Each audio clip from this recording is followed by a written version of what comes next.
My dear brothers and sisters in the risen Lord,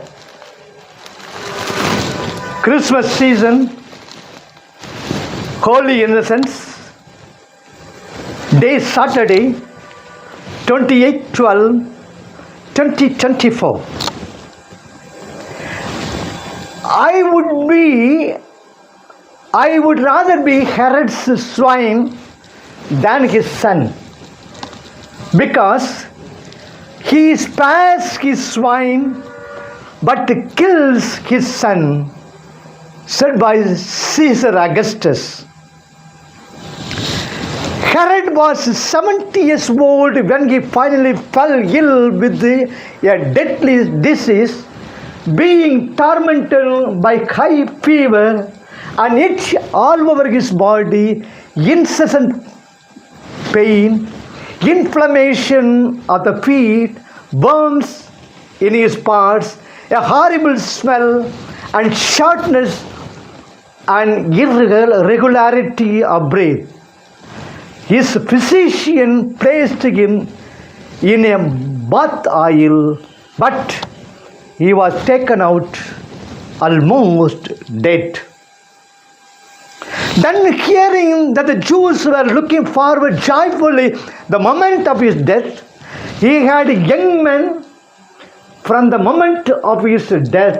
He had young men from the noblest families in all Judea taken into custody, imprisoned them, and said to his sister Salome, "Well, I know that the Jews will rejoice at my death, but I foresee many of them grieving, and in many stately funerals, if you carry out my wish.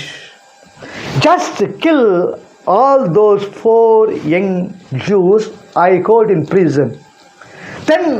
Then all Judea will mourn over me. Again there will thought it would be. Fortunately, his sister Salome freed all those whom he ordered her to execute. Today, we celebrate the feast of the Holy Innocents.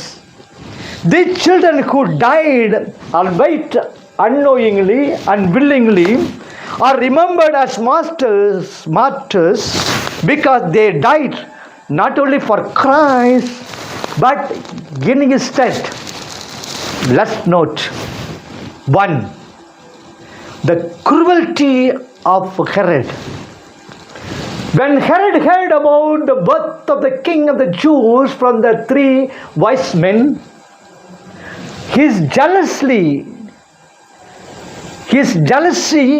was kindled and insecurity deepened. He was outrageous and ruthless in the pursuit and preservation of his throne. He neither spared his wife nor his sons when he heard that they were rivals to his throne.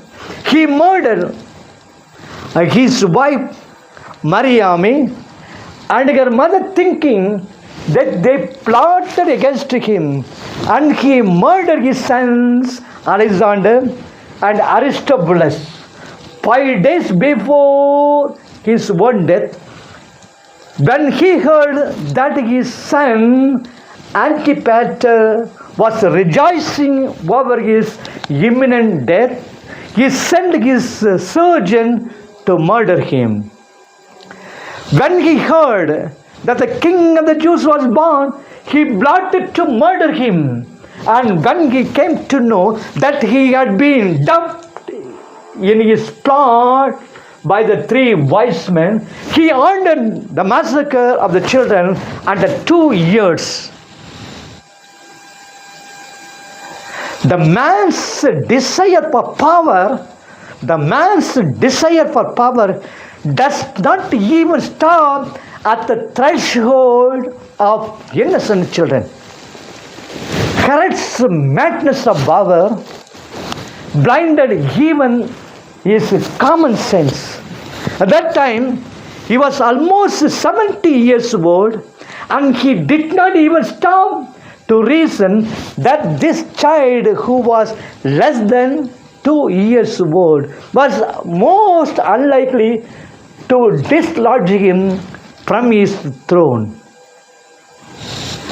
In the innocence of the children, when Herod came to know that 3 wise men had dubbed him, he set himself to act in the most inhuman way. He ordered the massacre of all male children under 2 years in and around Bethlehem. The children who dies in this manner are called martyrs. There are 3 kinds of martyrdom. The first is willed and endured.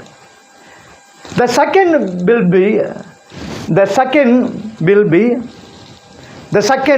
willed but not endured. The third endured without being willed. The first is willed and endured. The second willed but not endured. The third endured without being willed. St. Stephen is an example of the first. St. John is the second, and the holy innocents of the third. In their death, they witness for Christ. They shed their blood for him who would later on shed his blood for the whole humanity.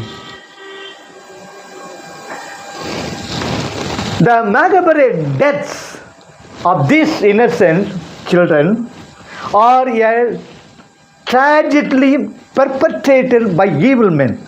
But God Almighty recompensed them abundantly by transforming their mere deaths into martyrdom. What they lost on earth because of evil men, God recompensed abundantly in heaven. Herod, by killing these innocent children, thought that he had eliminated the Messiah, but thus obviated God's plan.